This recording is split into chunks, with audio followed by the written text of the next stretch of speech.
Hey everyone!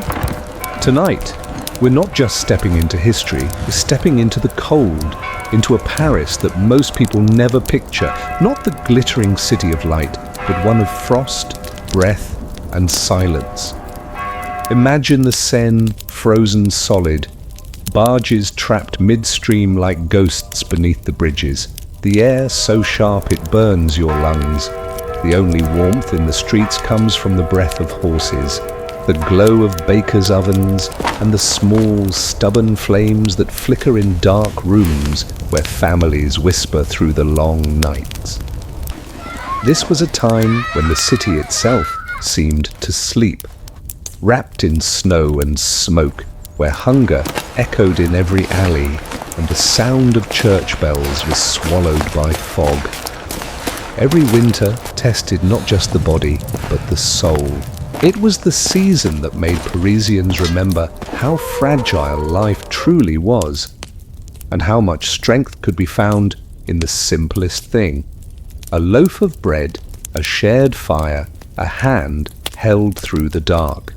Before we set off, if you enjoy these quiet dives into history, please like and subscribe. But only if you genuinely do. Tell me where you're listening from and what time it is for you. It's always a small wonder to see this sleepy audience scattered across the map. Now settle back and close your eyes. You can almost hear it. The hush of snow on the rooftops, the distant toll of bells over frozen water, and beneath it all, the quiet pulse of a city refusing to give in to the cold. Let ears drift into the winter heart of medieval Paris, a world where survival was its own kind of prayer. The first breath of cold when the Seine froze solid. The gentle rhythmic lapping of the Seine against its ancient banks, the ceaseless murmur of its currents carrying barges laden with wine and wheat, had been the very heartbeat of medieval Paris for centuries. Then, as winter tightened its lethal grip, a profound, terrifying stillness descended. The river that once carried wine and wheat stiffens into glass. Its flowing waters, once a vibrant artery, became a vast, unyielding sheet of ice. Barges freeze midstream, their ropes creaking like whispers in the fog. Markets fall silent, and footsteps echo where water once flowed, transforming the city's lifeline into a chilling monument to winter's brutal power. Imagine the air, utterly frigid, sharp and brutal, stealing your breath with every inhale, stinging any exposed skin with its icy bite. The sky above was often a vast, unbroken expanse of bruised grey, heavy with the promise of more snow, or, on rarer days, a startling, crystalline blue that seemed to amplify the sheer scale of the cold. The sun, if it showed at all, was a weak, indifferent eye, offering little warmth, only a stark illumination of the frozen landscape. The first signs were subtle. Thin, glittering lace of ice would appear along the riverbanks, expanding slowly, inexorably, inwards. The flow of barges, usually constant, would begin to slow, then cease, as the ice grew thicker, more formidable. The familiar sounds of the river, the splash of oars, the shouts of boatmen, the creak of laden vessels would dwindle, replaced by an eerie, profound silence. Listen to the mournful creak of barges locked solid midstream, their heavy wooden hulls groaning under the pressure of the ice, their ropes straining like whispers in the fog. Hear the chilling snap and groan as the river, an immense, living entity, slowly yielded to the relentless cold, its vast surface transforming into a rigid, unyielding mirror. See the pale, bruised light of dawn reflecting off the glassy expanse, illuminating a landscape utterly transformed. The river that once carried wine and wheat stiffens into glass. For Paris, the Seine was its lifeblood, transporting vital food, fuel, and goods to and from the city, linking it to the wider world. Its freezing was a catastrophic economic and logistical blow, cutting off supply lines, halting trade, and trapping countless vessels. The very arteries of the city's commerce were brought to a sudden, chilling halt. Markets fall silent. The bustling markets that lined the riverbanks, particularly the vibrant activity around the Pont au Change, would empty. Stalls that once overflowed with fresh produce, fish and exotic goods now stood bare beneath drifting snow. The absence of trade, of fresh supplies, intensified the gnawing dread of famine, a constant fear in a city dependent on its river. And footsteps echo where water once flowed. The frozen surface of the Seine, once a treacherous barrier, now became an eerie, if dangerous, pathway. Desperate citizens risking life and limb might venture onto the ice, their footsteps crunching loudly, resonating in the profound silence, a chilling testament to the river's transformation. What was once fluid, alive and uncrossable was now rigid, silent and traversable, but only at immense peril. The psychological impact was immense. The freezing of the Seine was seen as a profound disruption to the natural order, a terrifying manifestation of winter's brutal power. It amplified the sense of isolation, of vulnerability, of being cut off from the outside world. The memory of past winters, of famines and hardships would resurface, deepening the collective anxiety. The river that once carried wine and wheat stiffens into glass. Barges freeze midstream, their ropes creaking like whispers in the fog. Markets fall silent, and footsteps echo where water once flowed. The freezing of the Seine was the terrifying beginning of a brutal winter in medieval Paris, a profound and horrifying reality that tested the endurance of every human breath. It was a somber, immersive descent into the cold veins of a medieval city, charting the desperate struggle for survival where hunger and cold ruled, and the faint echo of distant bells tolled through the fog that rolled down the frozen river, an ominous soundtrack to its suffering. The city tightens its cloak. As the Seine stiffened into glass and the first frost bit deep into the sprawling metropolis, a palpable shift occurred across medieval Paris. The city tightened its cloak, drawing inward, preparing for the long, brutal siege of winter.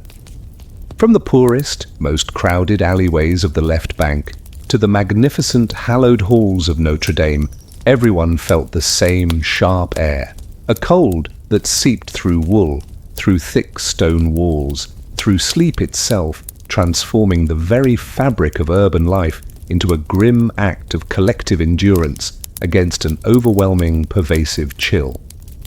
Imagine the air, utterly frigid, sharp and brutal, stealing your breath with every inhale, stinging any exposed skin with its icy bite.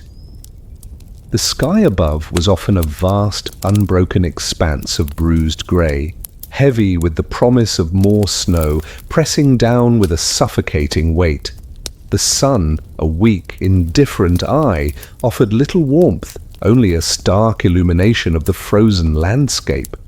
The ground beneath your crude, straw-stuffed boots or wooden clogs became brittle, its surface crunching underfoot with a dry, ominous sound. The city, usually a bustling, cacophonous hive of activity, began to quiet. Its narrow, winding streets, once thronged with merchants, students, artisans and beggars, slowly emptied. People moved with greater purpose, their steps hurried, their bodies hunched against the biting wind, seeking the immediate shelter of their homes or workshops.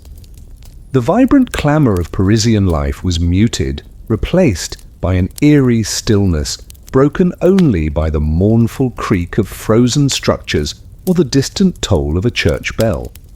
Listen to the muffled sounds from within hundreds of homes, the soft crackle of struggling fires, the low murmurs of huddled families, the rhythmic scrape of a shovel clearing snow.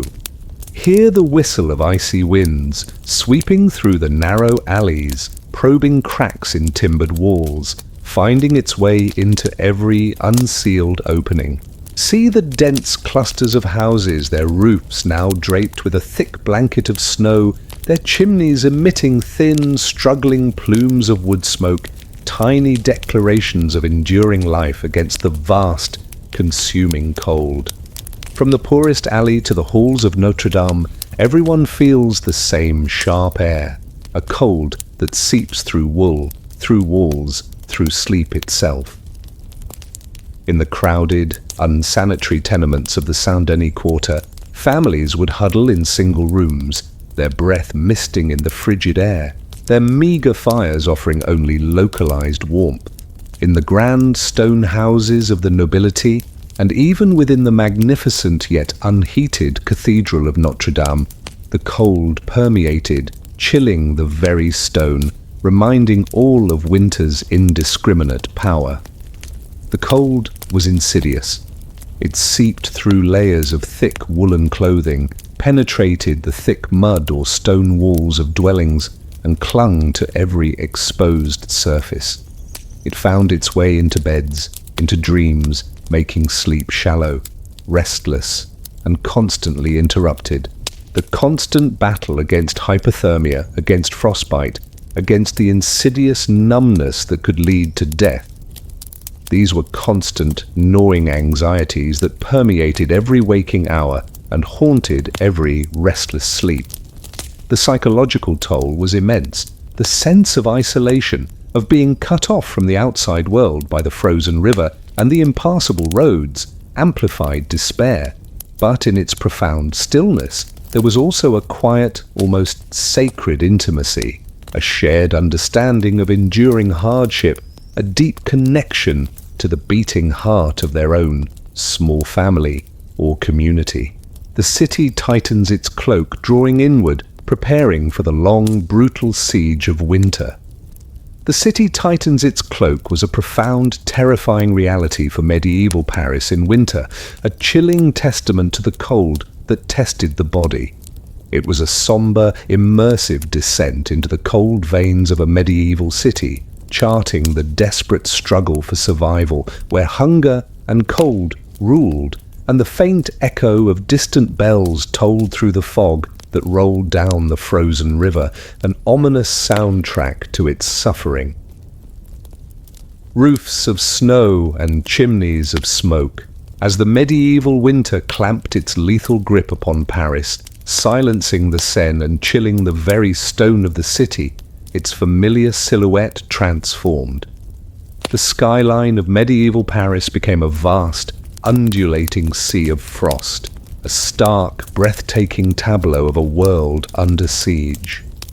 Here, amidst the pervasive white, the silent struggle for survival played out, where the lucky had enough firewood to keep their hearths burning, and the rest had only faith, transforming the very architecture of the city into a visual declaration of both desperate ingenuity and profound spiritual reliance.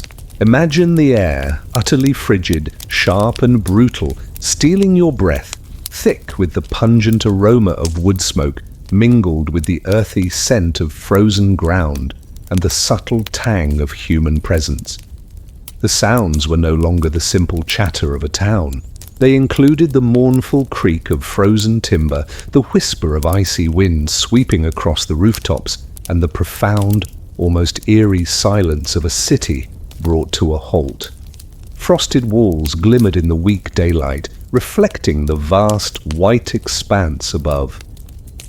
From the narrow, winding streets below, gazing upwards, the rooftops of Paris presented a uniform, mesmerizing landscape. Tiles, slate, and thatch, typically a patchwork of browns and greys, were now uniformly draped in a thick, insulating blanket of snow. This layer, often several feet deep, softened the harsh lines of the buildings, transforming the bustling city into a silent, sculpted wonderland, beautiful, yet profoundly dangerous. Listen to the mournful creak of frozen timber, protesting its enforced idleness, the whisper of icy winds, sweeping across the snow-laden rooftops, sifting fine powder through unseen cracks. Hear the muffled sounds from within the city, absorbed and silenced by the thick blanket of snow. See the endless expanse of white roofs stretching to the horizon, broken only by the dark, slender plumes of smoke. The skyline of medieval Paris becomes a sea of frost, where the lucky have firewood and the rest have faith. These thin, struggling plumes of wood smoke rising lazily into the bruised grey sky were the most vital, most poignant symbols of life enduring. Each wisp of smoke was a declaration, a physical manifestation of a hearth fire burning below, providing the meagre warmth that kept families from freezing to death. But firewood costs a fortune in winter. Only the lucky had enough firewood to keep their hearths burning steadily through the long, brutal nights. These were the wealthier merchants, the nobles, the church officials, whose large stores of fuel allowed for a continuous, if smoke-filled, warmth. Their chimneys, thicker and more robust, sent up more substantial plumes, visible testament to their relative comfort. For the vast majority, the poor of Paris, firewood was scarce, a precious commodity rationed with agonizing care. Their fires smouldered low, kept alive with scraps of wood, peat, or even dried dung, barely emitting a visible plume. For them, faith became their primary fuel, their desperate prayers to God for warmth, for sustenance, for the strength to endure, their spiritual resilience compensating for the material lack. The cold was insidious. It seeped through layers of thick woolen clothing, penetrated the thick stone or mud-daubed walls of dwellings, and clung to every exposed surface. The snow on the roofs, while insulating, also added immense weight, threatening collapse or, when melting, insidious dampness. The skyline of medieval Paris becomes a sea of frost, where the lucky have firewood and the rest have faith. Roofs of snow and chimneys of smoke were a terrifying, profound reality for medieval Paris in winter, a chilling testament to the cold that tested the body. It was a somber, immersive descent into the cold veins of a medieval city, charting the desperate struggle for survival where hunger and cold ruled, and the faint echo of distant bells tolled through the fog that rolled down the frozen river, an ominous soundtrack to its suffering, its very skyline a stark declaration of profound social and economic inequality. The frozen market of Les Halles. As winter's lethal grip tightened inexorably upon medieval Paris, silencing the Seine and shrouding the rooftops in snow, the vibrant heart of the city's commerce began to falter. The frozen market of Les Halles, once the bustling stomach of the metropolis, now stood as a stark, chilling testament to the season's brutal power. Merchants stamped their feet beside barrels of salted fish, selling bread that's already stiff from the morning air, a grim tableau of scarcity and desperate commerce, reflecting the insidious creep of hunger beneath the stone bridges. Imagine the air, utterly frigid, sharp and brutal, stealing your breath, thick with the subtle scent of ice, frozen mud, and the pervasive aroma of human desperation, now mingling with the sharp tang of salted fish and stale bread.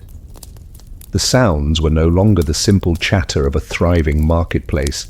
They included the mournful creak of frozen carts, the low murmur of anxious conversations, the rhythmic stamp of feet, and the sharp clang of scales. Distant church bells tolling through the fog that rolled down the Seine seemed to mark the passage of a dying trade. Les Halles, the central market of Paris, was a vast open-air complex, usually teeming with thousands of vendors and buyers, a cacophony of shouting, haggling, and bustling activity. It was where the city's food supply, its very lifeblood, flowed in daily from the surrounding countryside and the distant ports. But in winter, with frozen roads and a silent river, its vitality was brutally diminished. listen to the rhythmic stamp of merchants' feet, beating a desperate tattoo on the frozen ground, trying to generate warmth, their breath pluming white in the frigid air. Hear the low murmur of anxious conversations, their voices hushed by the cold and the scarcity, as buyers and sellers haggled over pitiful portions. See the wooden stalls, their frames now dusted with snow, housing meagre offerings, a few shriveled vegetables, a small pile of dried beans, barrels of precious salted fish. Merchants stamp their feet beside barrels of salted fish, selling bread that's already stiff from the morning air. The primary goods available were those that could be preserved: dried fish, often heavily salted, smoked meats, precious and rare, and, crucially, bread baked from the diminishing stores of flour. This bread, often coarse and dark, would already be stiff from the cold morning air. Its warmth vanished, its texture hard, a stark reminder of the freezing conditions. The quality of the goods was often poor, the quantity pitifully small, and the prices exorbitant, driven by the profound scarcity.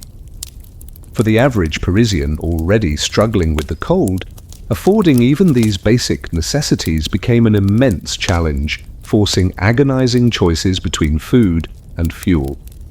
The psychological impact was immense. The frozen market was a constant, visible symbol of the city's vulnerability, its utter dependence on a fragile supply chain.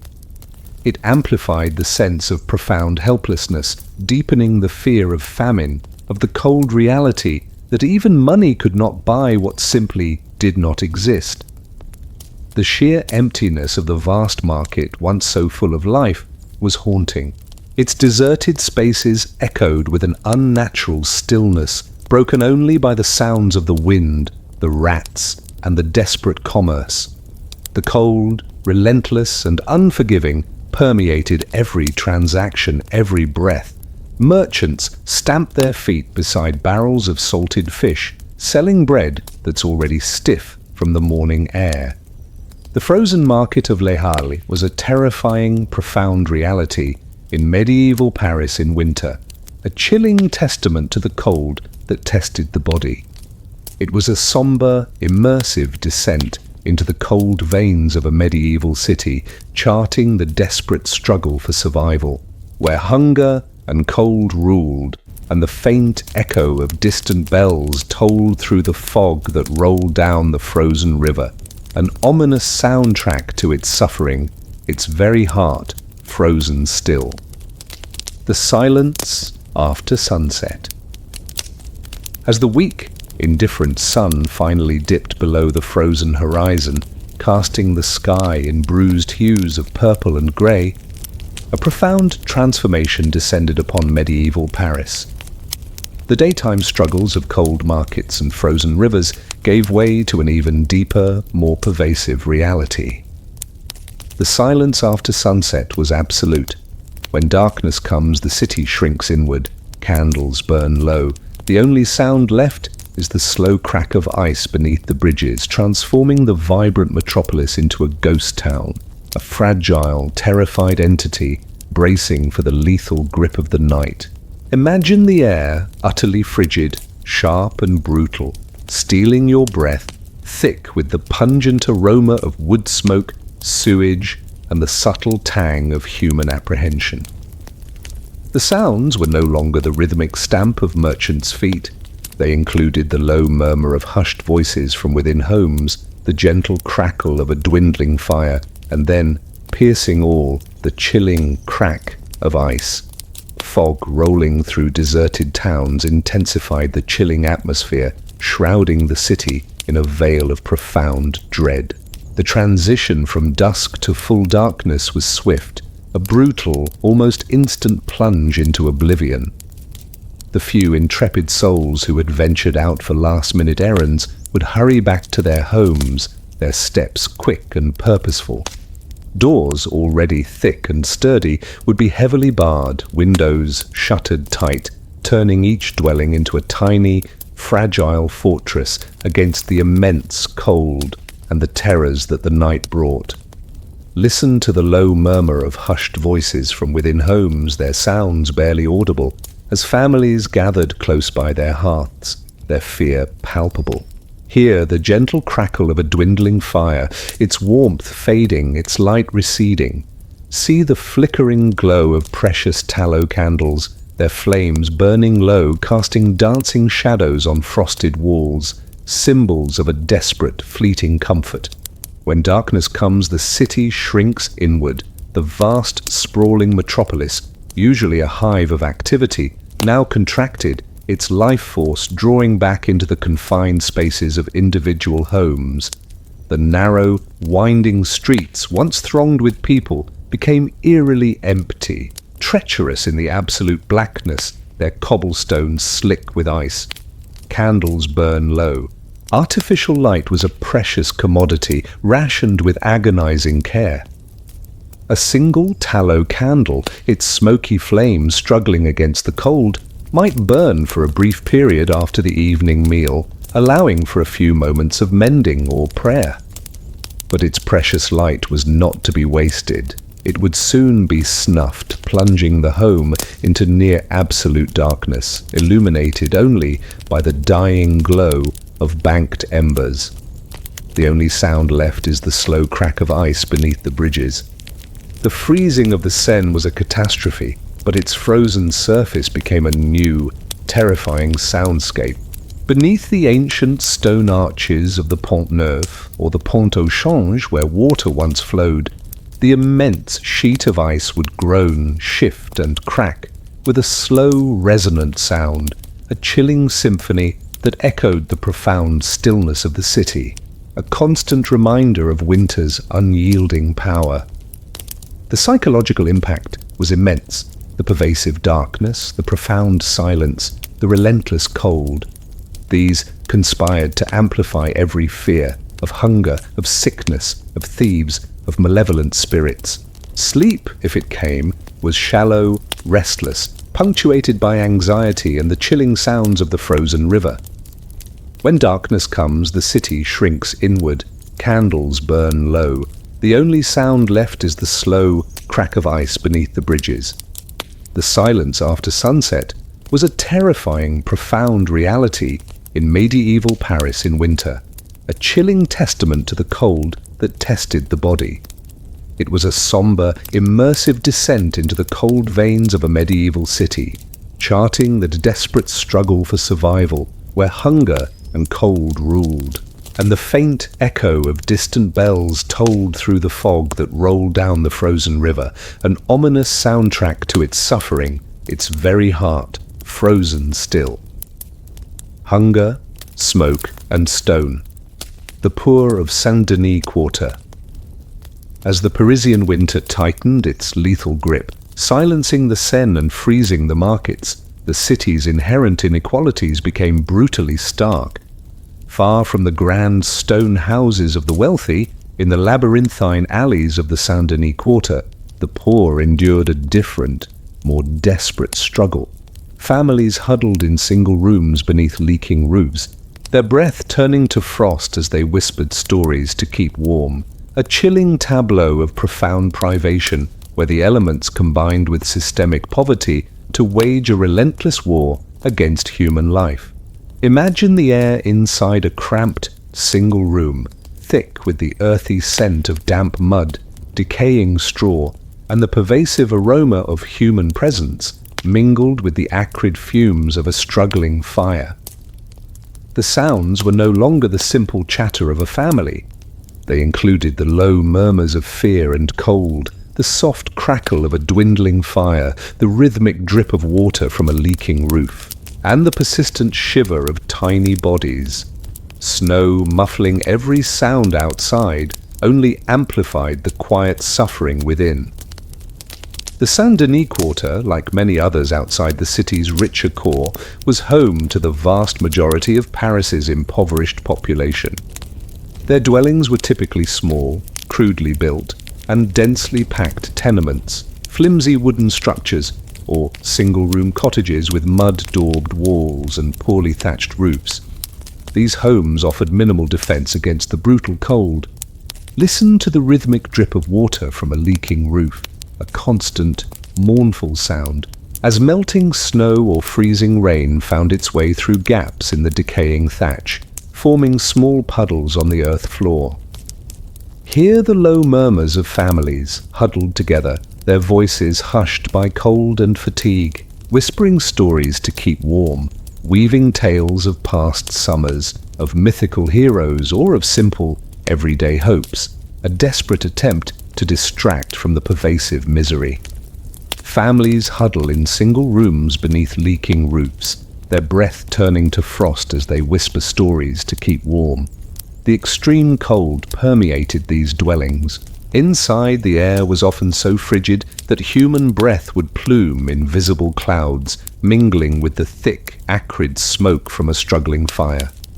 These meagre fires, fueled by scraps of wood, peat, or dried dung, offered only localized warmth, barely pushing back the biting chill that seeped from every crack and crevice.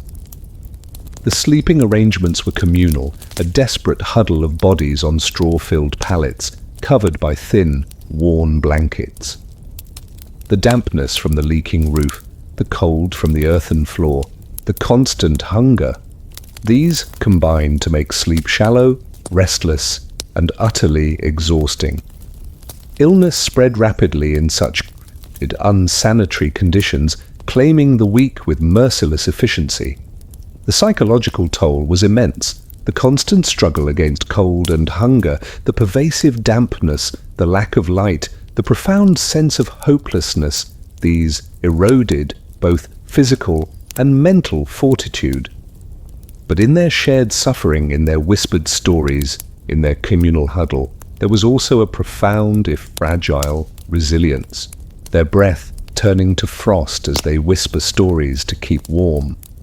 The poor of Saint-Denis Quarter were a terrifying, profound reality in medieval Paris in winter, a chilling testament to the cold that tested the body.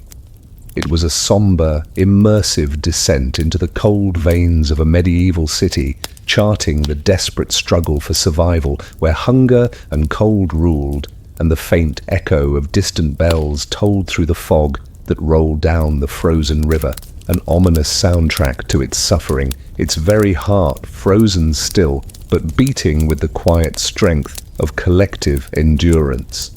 The baker's queue. As the Parisian winter deepened its lethal grip, silencing the Seine and freezing the markets, the pervasive hunger became a constant, gnawing torment. For the townspeople, the quest for sustenance was a daily, desperate ritual. The baker's queue was a profound symbol of this struggle. At dawn, people would gather by the ovens, drawn not only by hunger, but by the faint, holy warmth of fresh bread, a testament to both desperate need and the enduring human connection to the life-giving essence of fire and flour. Imagine the air outside the baker's shop, utterly frigid, thick with the subtle scent of ice, frozen mud, and the pervasive aroma of human desperation, now mingled with the faint, comforting fragrance of baking bread. The sounds were no longer the simple chatter of a town. They included the rhythmic stamp of feet, the low murmur of anxious voices, the muffled coughs of those afflicted by cold, and the profound, almost desperate silence of expectation. Distant church bells tolling through the fog that rolled down the Seine seemed to mark the agonizing passage of time.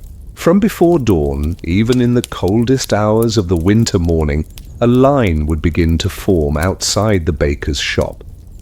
Men, women, and children, their faces pale and drawn, their bodies hunched against the biting cold, would shuffle forward slowly, their breath pluming white in the frigid air. They were drawn by an overwhelming primal need, a relentless hunger that gnawed at their bellies. Listen to the rhythmic stamp of feet on the frozen ground, a desperate attempt to generate warmth, to ward off the insidious cold that seeped into their boots. Hear the low murmur of anxious voices, their tones hushed, discussing the baker's stock, the price of flour, the rumours of new supplies, their conversations punctuated by muffled coughs. See the long, shivering lines stretching down the narrow, icy street, their figures indistinct in the pre-dawn gloom, illuminated only by the faint glow emanating from the baker's ovens. Drawn not only by hunger, but by the faint, holy warmth of bread. The baker's shop, with its massive clay ovens burning steadily, was one of the warmest places in the entire town. The intense heat radiated outwards, offering a momentary, profound comfort to those huddled outside. But more than just physical warmth, the aroma of fresh bread, rich and comforting, filled the air, stirring deep, primal longings, a powerful psychological balm against the pervasive hunger.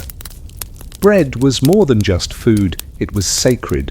It was the staff of life, the literal body of Christ in Christian liturgy. To receive a fresh loaf was to receive a blessing, a tangible promise of sustenance. The baker, often working through the night to produce the city's daily bread, was a vital figure, his labour literally feeding the life of the town. The process of rationing, of weighing out each loaf on the baker's scales, was a grim, precise ritual. Every portion was carefully measured, its allocation a constant reminder of the profound scarcity. For many, even a small loaf represented an immense cost, consuming precious, dwindling coins or bartered goods. The psychological impact was immense. The weight itself was an exercise in patience, in desperation, in collective endurance. To finally receive a warm loaf, even a small one, was a moment of profound relief, a temporary victory against the relentless grip of famine. At dawn, people gather by the ovens, drawn not only by hunger, but by the faint, holy warmth of bread. The baker's queue was a terrifying, profound reality in medieval Paris in winter, a chilling testament to the cold that tested the body. It was a somber, immersive descent into the cold veins of a medieval city, charting the desperate struggle for survival, where hunger and cold ruled, and the faint echo of distant bells tolled through the fog that rolled down the frozen river, an ominous soundtrack to its suffering, its very heart driven by the desperate, enduring hope for a single, warm loaf. The church as shelter. As the Parisian winter deepened its lethal grip, silencing the Seine, freezing the markets and pushing its citizens to the brink of starvation, the medieval town's grandest edifice transformed its purpose. The church as shelter was a profound, desperate reality. Notre Dame, or any local parish church, opened its doors to the shivering.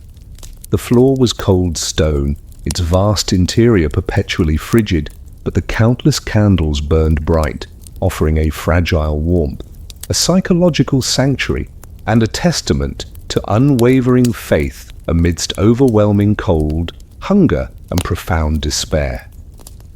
Imagine the air inside the vast cavernous nave, thick with the pungent aroma of old stone, damp wool, and the subtle tang of human presence, now mingled with the sweet, cloying scent of burning beeswax and the pervasive smell of wood smoke. The sounds were no longer the joyful hymns of a prosperous congregation. They included the low murmur of whispered prayers, the soft rustle of shivering bodies, and the distant, mournful clang of the church bell, its sound infused with the dread of winter. Candlelight glimmering on stone walls, now reflecting countless small flames, illuminated a world seeking solace. The parish church, and certainly the monumental Notre Dame Cathedral, with its towering stone walls and vast interior, offered a unique form of refuge in winter. While it lacked any central heating system, its sheer size and solid stone construction provided a degree of shelter from the biting winds and falling snow that few private homes could match. Its doors, usually open for worship, now became a desperate gateway to a fragile sanctuary. Listen to the low murmur of whispered prayers, rising from hundreds of shivering lips, a collective plea for warmth, for sustenance, for divine mercy. Hear the soft rustle of woolen cloaks as people shifted, trying to find a more comfortable position on the hard, cold flagstone floor. See the vast, dim interior of the church, its soaring arches and stained glass windows, now muted by the pervasive cold, filled with rows of hunched, shivering figures. Notre Dame opens its doors to the shivering. The floor was cold stone. The cold within the church was pervasive, a deep, chilling presence that permeated the very stone.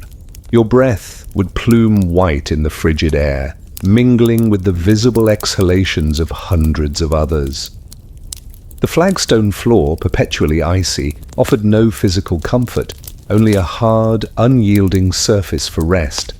But the candles burn bright. On the altars, around the statues of saints, and often carried by the congregants themselves, dozens, perhaps hundreds, of precious tallow or beeswax candles would burn. Their flickering flames, though small, provided a crucial source of light and a profound psychological warmth.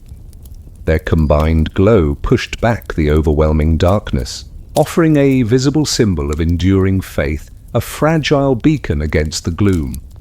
The psychological impact was immense. For the starving, the freezing, and the despairing, the church offered not just physical shelter from the immediate elements, but a profound spiritual solace. It was a place where collective fears could be voiced, where mutual support could be found, where the burden of winter felt less crushing when shared.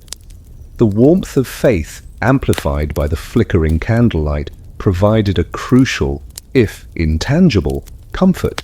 The priest, his voice often hoarse, would lead prayers, offering spiritual guidance, reinforcing the belief that God had not abandoned them, that spring would eventually return. The shared experience of suffering, of finding refuge in the sacred space, strengthened communal bonds. Notre Dame opens its doors to the shivering. The floor is cold stone, but the candles burn bright. The church as shelter was a terrifying, profound reality in medieval Paris in winter, a chilling testament to the cold that tested the body. It was a somber, immersive descent into the cold veins of a medieval city, charting the desperate struggle for survival, where hunger and cold ruled, and the faint echo of distant bells tolled through the fog that rolled down the frozen river, an ominous soundtrack to its suffering, its very stone heart illuminated by the unwavering glow of collective faith. The ice beneath the bridges. As the medieval Parisian winter clamped its lethal grip, silencing the Seine and freezing the markets, the city's heart, though fortified by stone, contained its own dark, desperate corners. Beneath the ancient arches of the city's bridges, life clung to a brutal, precarious existence. The ice beneath the bridges was a stark, chilling reality. Beggars and stray dogs shared the same air, the same silence, the same desperate fight to see another sunrise, transforming these architectural marvels into cold, unforgiving sanctuaries of absolute destitution. Imagine the air, utterly frigid, sharp and brutal, stealing your breath, thick with the pungent aroma of human misery, damp stone, and the subtle tang of frozen waste. The sounds were no longer the mournful toll of church bells. They included the soft rustle of rags, the whimpering of cold dogs, and the rhythmic creak and groan of the immense sheet of ice covering the Seine. Moonlight glimmering on dark waves, now replaced by the pale, ethereal glow reflecting off the frozen river, illuminated a landscape of profound human suffering. The bridges of Paris, particularly the Pont Neuf and the Pont au Change, were not merely crossings. They were bustling thoroughfares lined with shops and houses. But beneath their massive stone arches, far from the light and warmth of human habitation, lay a perpetual, frigid gloom. Here, in the deepest shadows where the river's current once flowed, the poorest of Paris sought refuge from the brutal winter.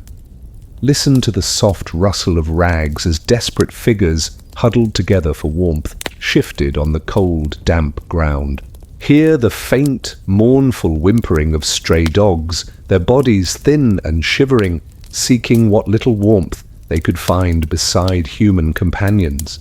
See the gaunt figures, their faces etched with profound weariness and despair, their breath pluming white in the frigid air, their eyes distant, fixed on an unseen, impossible hope. Beggars and stray dogs share the same air, the same silence, the same fight to see another sunrise. The cold beneath the bridges was relentless, intensified by the constant drafts that swept through the arches. Snow and ice would gather in drifts, coating the rough stone, making the ground lethal. The pervasive dampness from the frozen river seeped into everything, chilling to the bone. Their only defense against freezing to death was their own collective body heat, their tattered rags, and the fragile hope that the proximity of other living beings might offer a few precious degrees of warmth. Food was almost non-existent, scavenged from the city's refuse, or begged from the few generous souls who dared venture near. Illness was rampant, swiftly claiming the weak. The same silence that gripped the frozen city was amplified here, beneath the massive stone arches. It was a silence born of profound desolation, broken only by the sounds of their suffering and the chilling creak and groan of the immense sheet of ice covering the Seine above them. The fight to see another sunrise was a profound, daily gamble. Each night was a battle against hypothermia, against hunger, against despair. Their resilience was immense, yet fragile, their lives hanging by the thinnest of threads. Beggars and stray dogs share the same air, the same silence, the same fight to see another sunrise. The ice beneath the bridges was a terrifying, profound reality in medieval Paris in winter, a chilling testament to the cold that tested the body. It was a somber, immersive descent into the cold veins of a medieval city, charting the desperate struggle for survival, where hunger and cold ruled, and the faint echo of distant bells tolled through the fog that rolled down the frozen river, an ominous soundtrack to its suffering, its very heart frozen still, but beating with the quiet strength of collective, desperate endurance. The sound of bells over frost. As the medieval Parisian winter descended with its lethal grip, silencing the Seine, freezing the markets and trapping its citizens in a battle for survival, the very voice of the city transformed. The sound of bells over frost became a profound, haunting lament.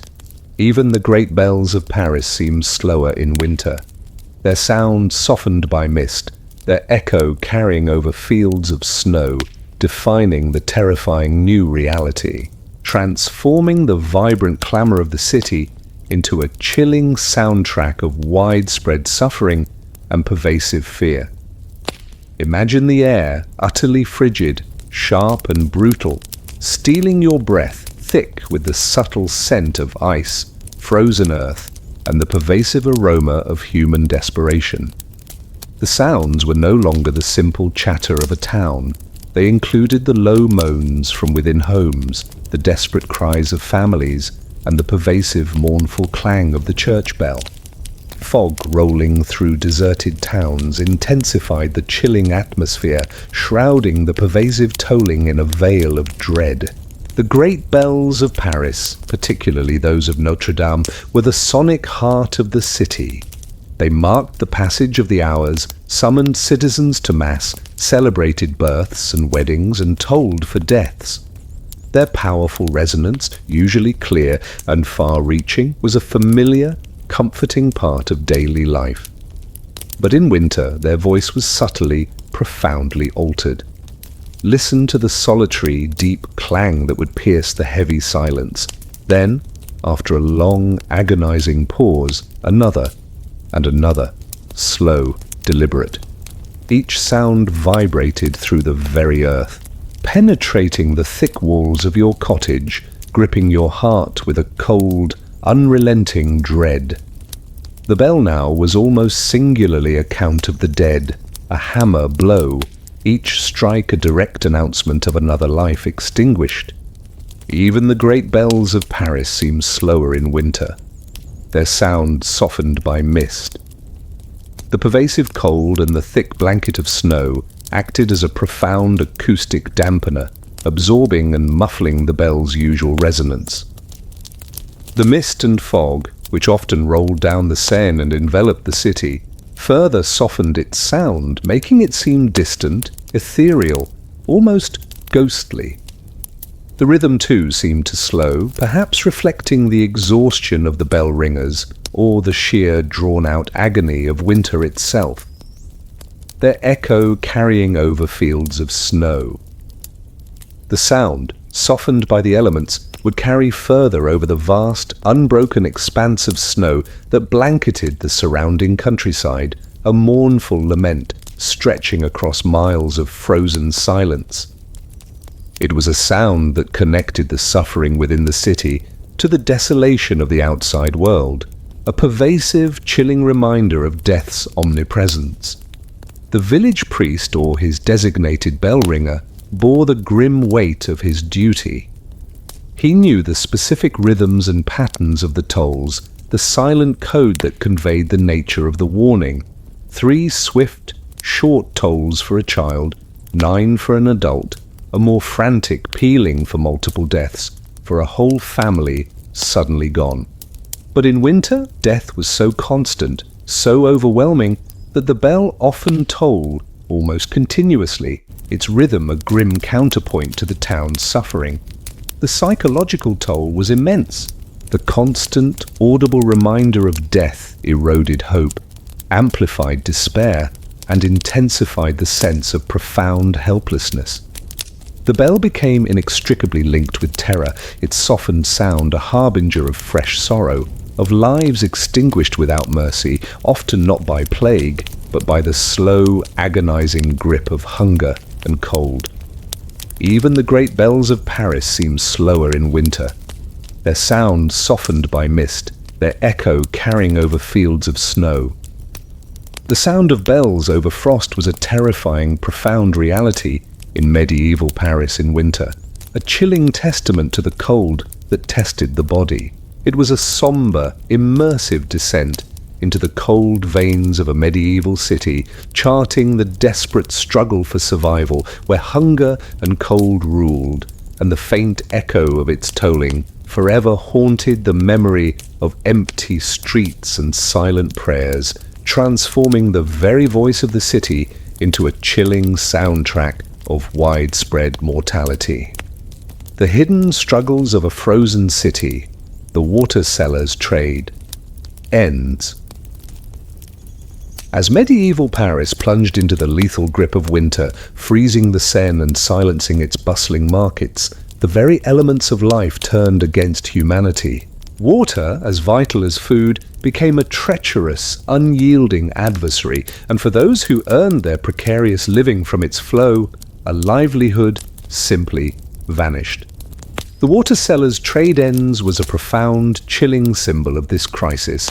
The barrels split, wells freeze, and suddenly every drop of water becomes precious as gold, transforming a common commodity into an unattainable luxury, intensifying the desperate struggle for survival in a city dying of thirst. Imagine the air, utterly frigid, sharp and brutal, stealing your breath, thick with the subtle scent of ice, frozen earth, and the pervasive aroma of human desperation. The sounds were no longer the simple shouts of vendors. They included the low moans of the suffering, the desperate pleas for water, and the rhythmic clang of picks against ice. Distant church bells tolling through the fog that rolled down the Seine seemed to mark the mournful end of a vital trade. In medieval Paris, particularly in the poorer quarters, many relied on water sellers, individuals who carted water from the Seine or communal wells to homes and businesses, often for a small fee. This was a vital service, ensuring access to fresh water for drinking, cooking, and rudimentary hygiene. But in the depths of winter, their trade became impossible. Listen to the mournful creak of abandoned water carts, their wooden wheels frozen stiff, their empty barrels now split and useless, left to decay in the icy streets. Hear the low moans of the suffering, their voices hoarse with cold and thirst, their pleas for water echoing in the profound stillness. See the frozen wells, their dark openings now covered by a thick, opaque sheet of ice, a solid mirror to your own breath, reflecting the pale, indifferent sky. The barrels split, the extreme cold, often plunging far below freezing, caused water left in wooden barrels to freeze solid. As ice expands, it would exert immense pressure, splitting the staves, rendering the barrels useless. The water sellers, their livelihoods utterly destroyed, were often forced to join the ranks of the beggars, their vital trade simply ceasing to exist. Wells freeze. The communal wells, once a source of constant flow, would be locked solid. The hand pumps, if one existed, would be frozen stiff. The bucket, lowered into the depths, would simply strike an unyielding wall of ice. Access to fresh, clean water, once a simple act, became an immense, arduous, and often dangerous task, requiring picks and shovels to break through the stubborn ice. And suddenly every drop of water becomes precious as gold. Water, once abundant from the Seine, now became a commodity of unimaginable value. Its scarcity quickly led to severe rationing, to desperate foraging for melted snow, to the agonizing choice between thirst and the consumption of potentially contaminated melted ice. Hygiene deteriorated rapidly, increasing the risk of illness and further exacerbating the suffering. The psychological impact was immense. The freezing of water sources, the cessation of the water sellers' trade, was a constant, visible symbol of winter's brutal power. It amplified the sense of profound helplessness, deepening the fear of famine, of the cold reality that even with food they could still die of thirst, a terrifying dual threat. The barrels split, wells freeze, and suddenly every drop of water becomes precious as gold. The water sellers' trade ends was a terrifying, profound reality in medieval Paris in winter, a chilling testament to the cold that tested the body. It was a somber, immersive descent into the cold veins of a medieval city, charting the desperate struggle for survival where hunger and cold ruled, and the faint echo of distant bells tolled through the fog that rolled down the frozen river, an ominous soundtrack to its suffering, its very lifeblood frozen solid. The tanner's stench in winter air. As medieval Paris plunged into the lethal grip of winter, silencing the Seine and freezing wells, the city's inherent contradictions became starkly apparent. For all its grand cathedrals and bustling commerce, Paris remained a city built on profound, often unpleasant industries. The tanner's stench in winter air was a pervasive, inescapable reality. Even the cold cannot silence the city's smell of hides, smoke, and humanity pressed too close together, transforming the freezing air into a constant, assaulting reminder of its hidden struggles and its enduring, brutal realities. Imagine the air, utterly frigid, sharp and brutal, stealing your breath, thick with the pungent, sickening aroma of raw hides, stale urine, and decaying animal flesh, mingled with the pervasive wood smoke and the subtle tang of human misery. The sounds were no longer the simple shouts of vendors. They included the rhythmic scrape of tools against hides, the low murmurs of tired laborers, and the constant creak of carts carrying raw materials. Frosted walls glimmered in the weak daylight, reflecting the pervasive foul-smelling haze. The tanneries, vital for producing leather for boots, belts, armor, and countless other necessities, were a profoundly unpleasant but indispensable industry. They were typically located on the outskirts of the city or along the banks of the Seine when it flowed, to allow for the disposal of waste products and access to water.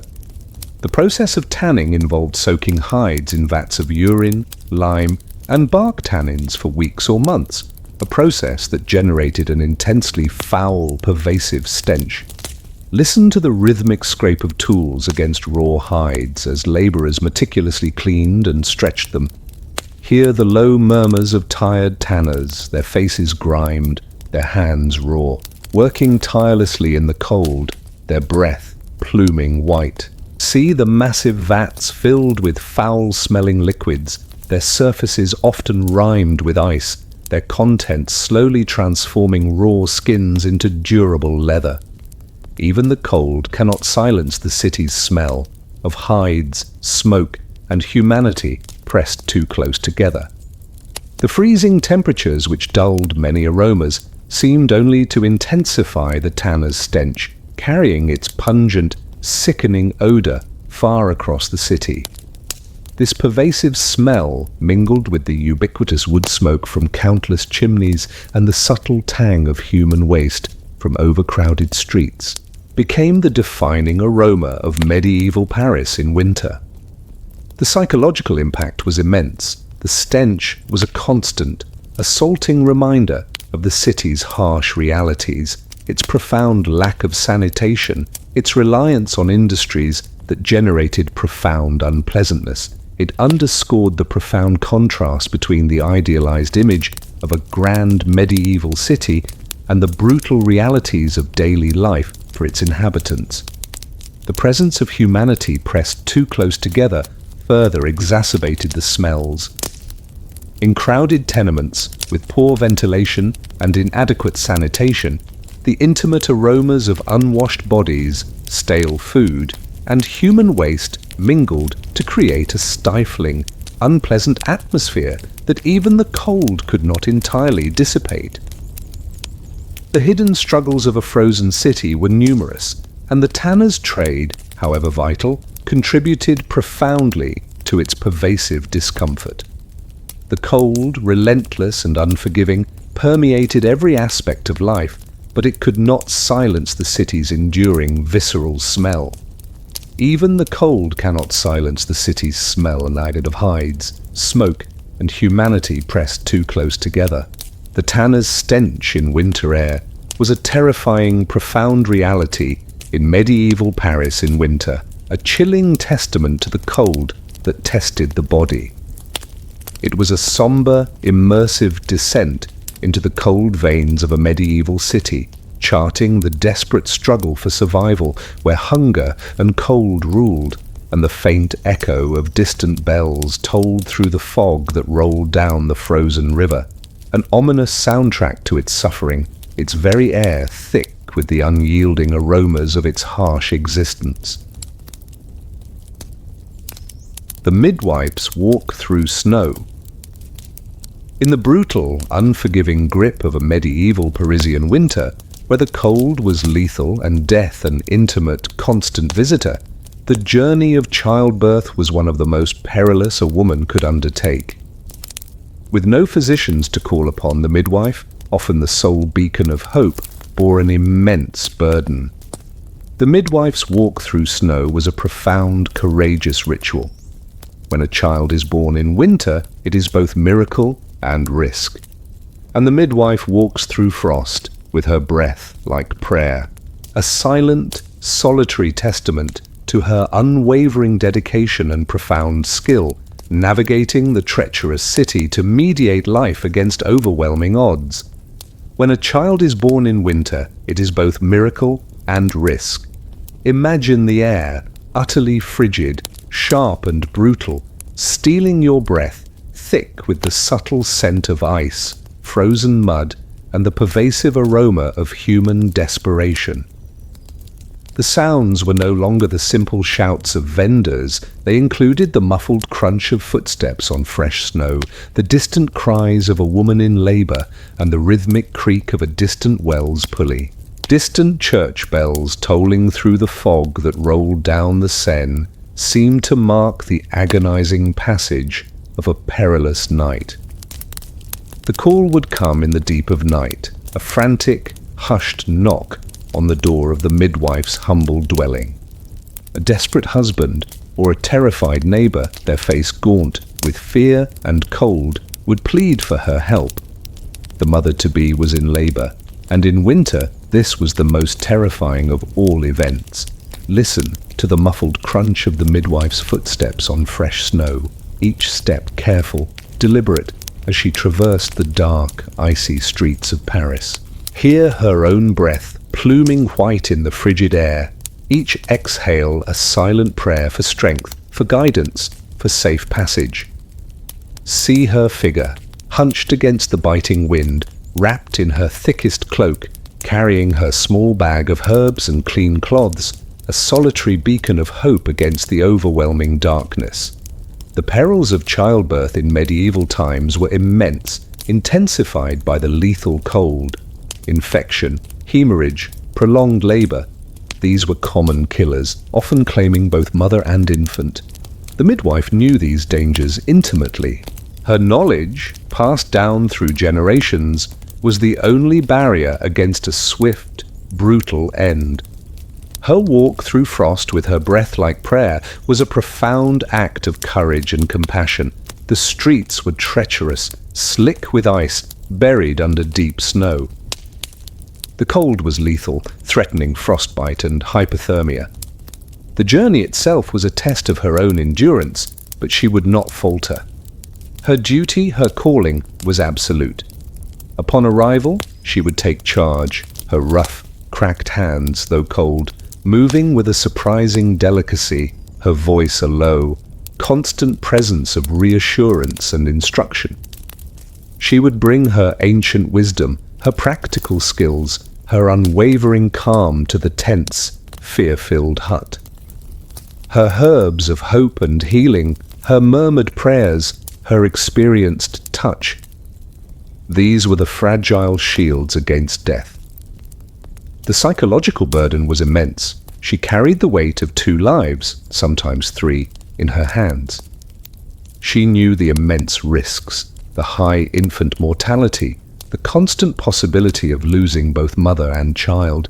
Yet she persevered, driven by an unwavering commitment to bringing new life safely into the world. When a child is born in winter, it is both miracle and risk. And the midwife walks through frost with her breath like prayer. The midwife's walk through snow was a terrifying, profound reality in medieval Paris in winter, a chilling testament to the cold that tested the body. It was a somber, immersive descent into the cold veins of a medieval city, charting the desperate struggle for survival where hunger and cold ruled, and the faint echo of distant bells tolled through the fog that rolled down the frozen river, an ominous soundtrack to its suffering, its very heart driven by the profound, courageous act of birthing life. The monks of Saint-Germain. As medieval Paris plunged into the lethal grip of winter, silencing the Seine and freezing wells, the spiritual bastions of the city often became crucial refuges for both the soul and the body. Among these, the monks of Saint-Germain, within their formidable abbey, held a unique role. They chanted through nights colder than faith itself, their voices echoing in frosted chapels, meticulously preserving ancient texts, but also feeding the poor with hands that trembled under candlelight, transforming spiritual devotion into a profound act of charity and communal endurance amidst overwhelming cold and hunger. Imagine the air inside the vast cavernous abbey church, thick with the pungent aroma of old stone, damp wool, and the subtle tang of human presence, now mingled with the sweet, cloying scent of burning beeswax and the pervasive smell of incense. The sounds were no longer the frantic cries of the midwife. They included the solemn chanting of monks, the low murmur of desperate prayers, and the rhythmic clang of ladles against heavy cauldrons. Distant church bells tolling through mist, now joined by the deeper, more sonorous tones of the abbey, underscored the profound rituals. The Abbey of Saint-Germain-des-Prés, a powerful and ancient monastic institution located on the left bank, was a significant presence in medieval Paris. Its thick stone walls, its formidable cloisters, and its vast lands provided a degree of wealth and insulation from the extreme cold and scarcity that few other institutions could match. While its primary mission was spiritual, its immense resources allowed it to play a crucial role in mitigating the winter's suffering. Listen to the solemn chanting of monks, their voices low and resonant, echoing through the cold, vast nave of the abbey church as they performed their daily rounds of prayer. Hear the rhythmic clang of ladles against heavy cauldrons in the abbey kitchens, preparing vast quantities of soup for the needy. See the monks, their faces gaunt from fasting and cold, their thick woolen robes wrapped tight, their breath pluming white as they worked tirelessly. They chanted through nights colder than faith itself. The monastic life, already austere, became even more rigorous in winter. The unheated stone churches and cloisters were frigid, and the monks, bound by their vows, maintained their schedules of prayer and study even in the deepest cold, their faith tested to its limits.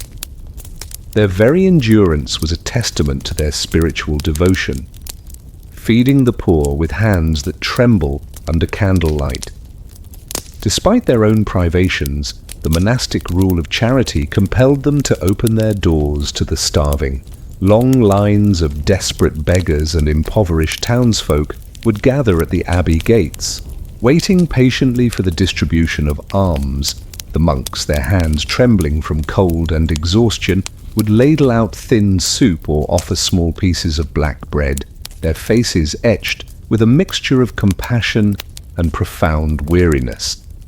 The candlelight that illuminated these acts of charity, flickering precariously in the vast, cold halls, was a precious commodity. It cast long, dancing shadows, highlighting the gaunt faces of the recipients and the solemn countenances of the givers, transforming a desperate handout into a moment of profound human connection and spiritual purpose. The monks of Saint-Germain were a powerful symbol of enduring hope. They represented not just spiritual comfort, but tangible aid, a crucial lifeline in a city battling famine and cold. Their unwavering commitment to their vows, their acts of charity, provided a profound antidote to despair. They chant through nights colder than faith itself, feeding the poor with hands that tremble under candlelight. The monks of Saint-Germain were a terrifying, profound reality in medieval Paris in winter, a chilling testament to the cold that tested the body. It was a somber, immersive descent into the cold veins of a medieval city, charting the desperate struggle for survival, where hunger and cold ruled, and the faint echo of distant bells tolled through the fog that rolled down the frozen river, an ominous soundtrack to its suffering, its very stone heart illuminated by the unwavering glow of collective charity and enduring faith. The Rat and the Loaf. As medieval Paris plunged into the lethal grip of winter, silencing markets and freezing mills, the pervasive hunger became a gnawing, constant torment, driving all creatures to desperate measures.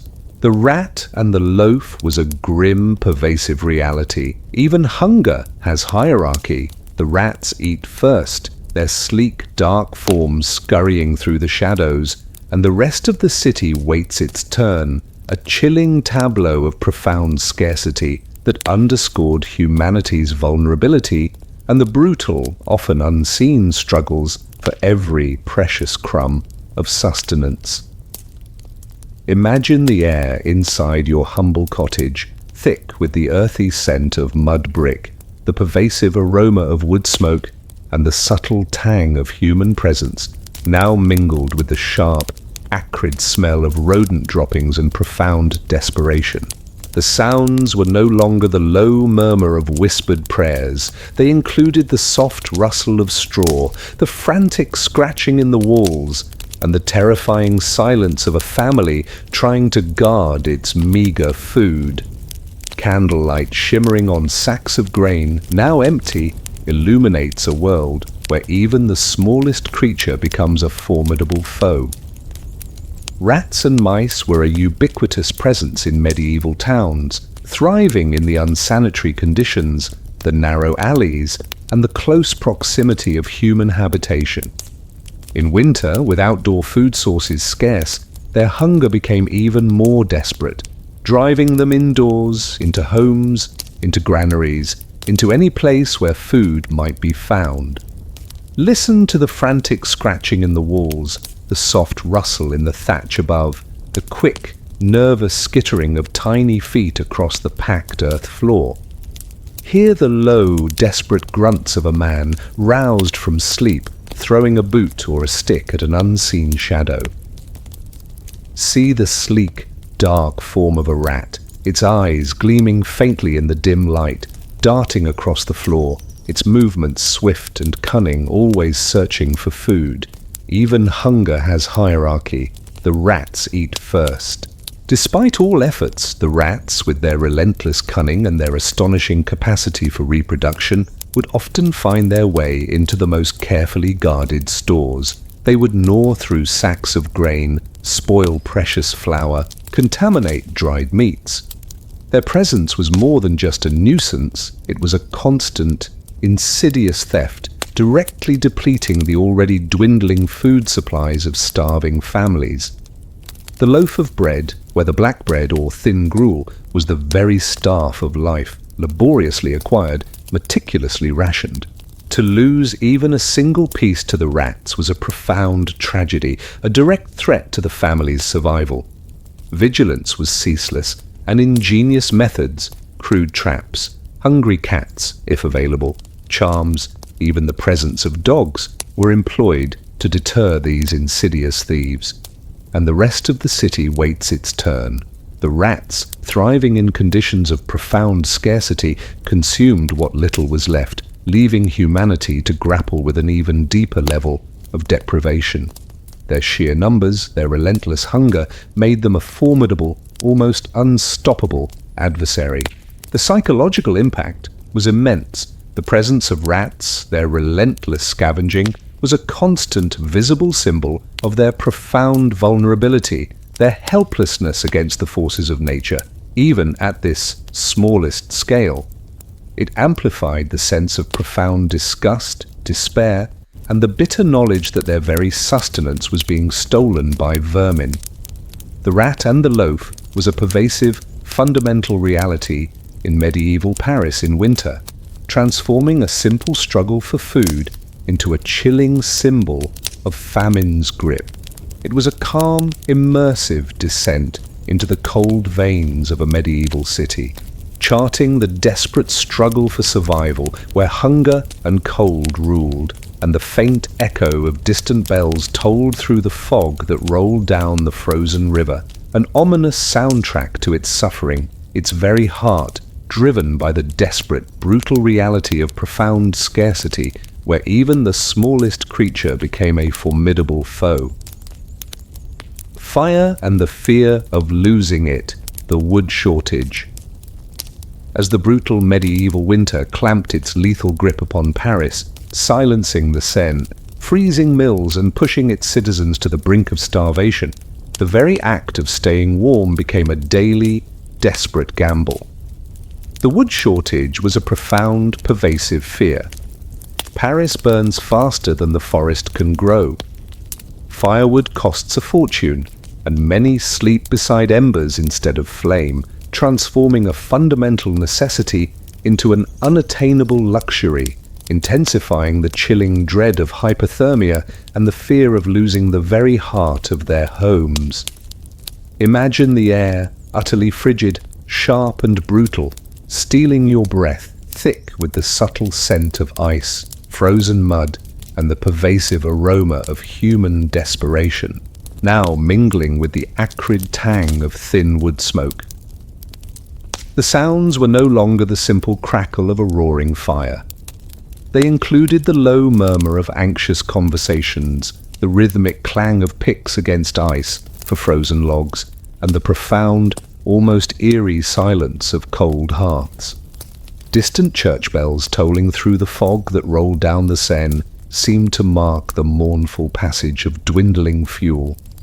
Paris, a vast and densely populated city, had an insatiable appetite for wood. It fueled countless hearths in homes, the ovens of bakeries, the kilns of artisans, the fires of blacksmiths, and provided timber for construction. In warmer months, wood was sourced from surrounding forests, transported by river or cart. But in winter, this supply chain utterly broke down. Listen to the low murmur of anxious conversations, hushed and grim, as families debated their dwindling supply of fuel, calculating how many more days the small pile might last. Hear the rhythmic clang of picks and axes, not cutting fresh wood, but desperately trying to break apart frozen logs or scavenge scraps from abandoned structures. See the small, carefully guarded pile of wood by the hearth, its diminishing size a constant visual reminder of the impending crisis. Paris burns faster than the forest can grow. The nearby forests, long depleted by centuries of relentless cutting, struggled to regenerate. The frozen ground, the deep snow, and the impassable roads made distant sourcing almost impossible. The demand far outstripped the supply, turning firewood into a commodity of immense, almost unimaginable value. Firewood costs a fortune. For the vast majority, the poor of Paris acquiring sufficient fuel became an agonizing, desperate choice.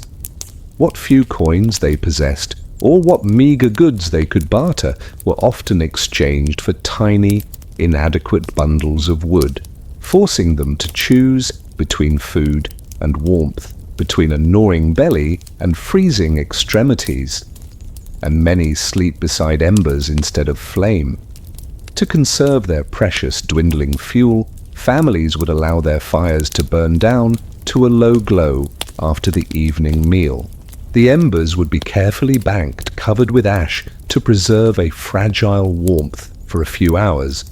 But for much of the night, the cottage would be plunged into near darkness and profound cold, relying on the minimal radiant heat and their own huddled bodies for survival. The psychological impact was immense. The wood shortage was a constant, visible symbol of their profound vulnerability, their helplessness against the relentless cold.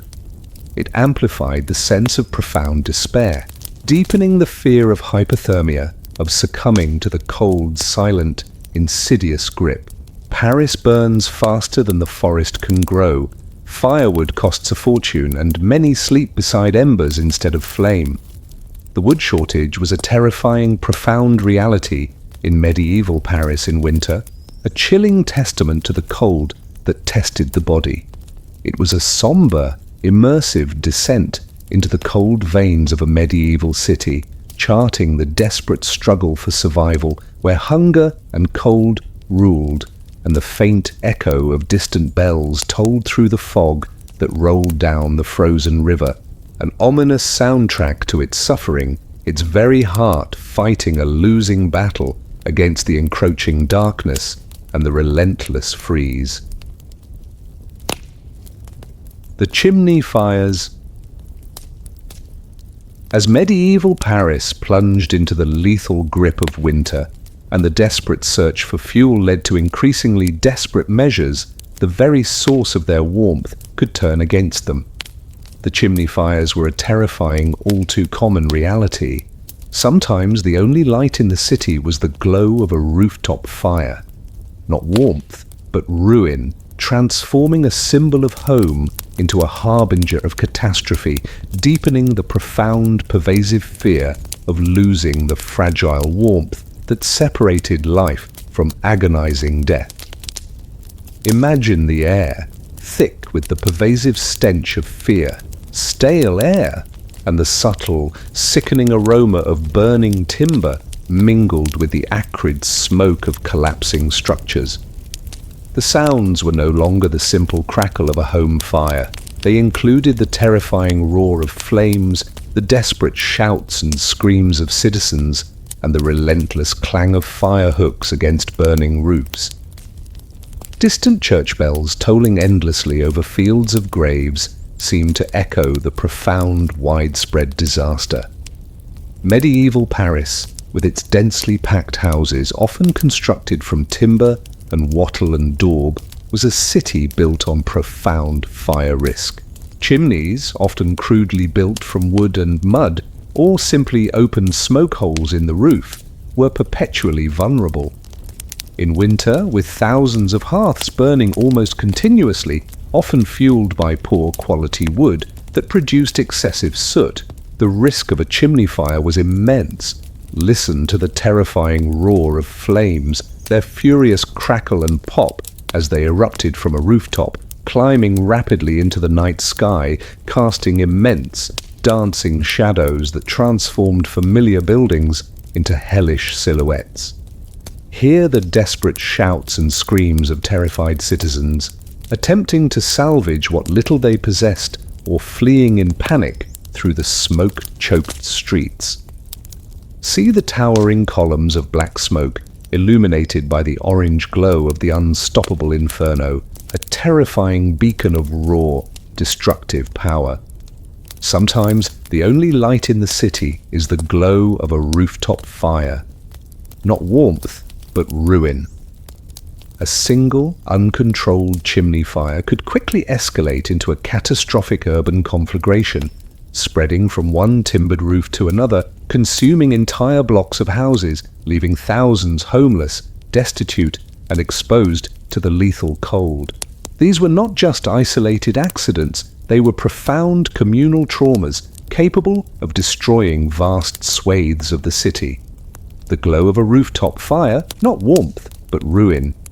The irony was chilling. The very element that provided life-saving warmth, the hearth, could become the source of utter devastation. The fear of fire was profound, a constant, gnawing anxiety that overshadowed every hearth, every chimney, every sleeping moment. A sudden smell of smoke, a distant glow on the skyline, these would instantly trigger a surge of primal terror. The city's inadequate firefighting capabilities, reliant on bucket chains and demolition crews, were often overwhelmed by such blazes, particularly in winter when water sources might be frozen. The destruction was often absolute, leaving behind nothing but ashes, smouldering timbers, and the bitter stench of loss. The chimney fires were a terrifying, profound reality in medieval Paris in winter, a chilling testament to the cold that tested the body. It was a somber, immersive descent into the cold veins of a medieval city, charting the desperate struggle for survival where hunger and cold ruled. And the faint echo of distant bells tolled through the fog that rolled down the frozen river, an ominous soundtrack to its suffering, its very heart perpetually vulnerable to the destructive embrace of uncontrolled flame. The Watchman of the Night. In the profound darkness and brutal cold of a medieval Parisian winter, where the city shrunk inward after sunset, and even the pervasive silence could be menacing, the safety of its inhabitants rested on the tireless vigilance of a few. The watchmen of the night were a grim, essential presence. They walk the icy streets with torches, keeping order while their own hands go numb, a constant, disciplined ritual that defied the pervasive fear of darkness, crime, and fire, protecting the fragile sleep of a city under siege by winter.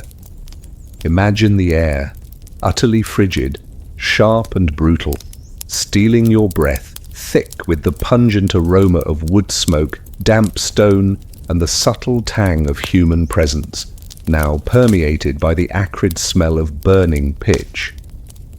The sounds were no longer the distant roar of a chimney fire.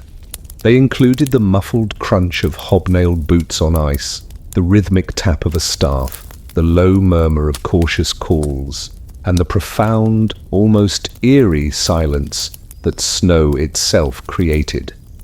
Torchlight flickering against frosted walls illuminated solitary figures against a backdrop of deep shadow. As darkness fell and the city's inhabitants retreated behind their barred doors, the watchmen began their rounds. These were typically local men, often drawn from the guild of night watchmen, armed with staffs, lanterns or torches, and a deep understanding of the city's winding, treacherous streets. Their duty was paramount: to guard against thieves, to raise the alarm in case of fire, and to maintain a semblance of order in a city perpetually on edge. Listen to the muffled crunch of hobnailed boots on ice, a rhythmic, solitary sound that echoed eerily in the profound stillness of the deserted streets.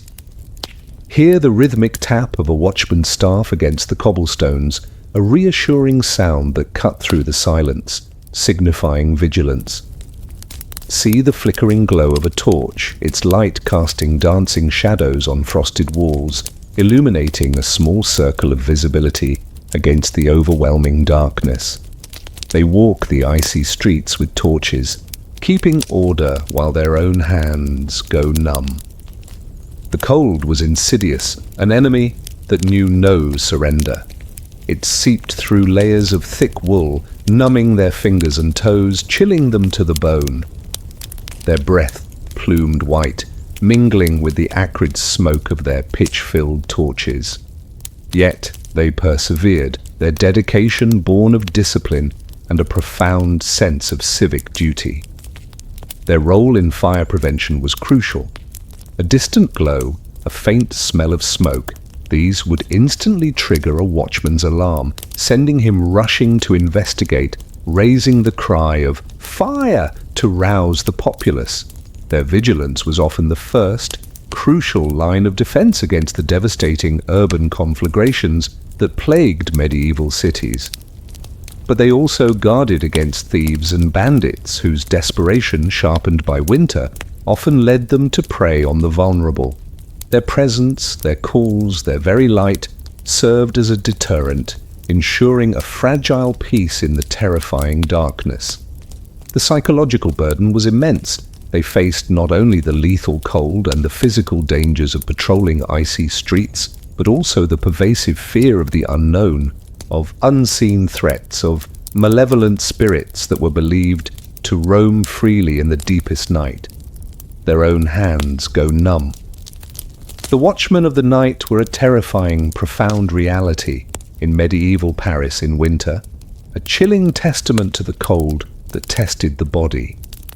It was a somber, immersive descent into the cold veins of a medieval city, charting the desperate struggle for survival, where hunger and cold ruled, and the faint echo of distant bells tolled through the fog that rolled down the frozen river, an ominous soundtrack to its suffering, its very heart fighting a losing battle against the encroaching darkness and the relentless freeze, guarded by the unwavering vigilance of its watchmen, the thieves of bread and wood. As medieval Paris plunged into the lethal grip of winter, freezing rivers, silencing mills and emptying granaries, the gnawing ache of hunger and the relentless bite of cold pushed the desperate to the very brink of their moral boundaries.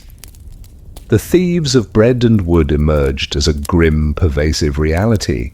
Desperation blurs the line between survival and sin. By morning, someone's been caught with stolen fuel or food, transforming communal trust into pervasive suspicion, and the simple act of trying to stay alive into a profound, often brutal crime, escalating the desperate chaos of famine and cold.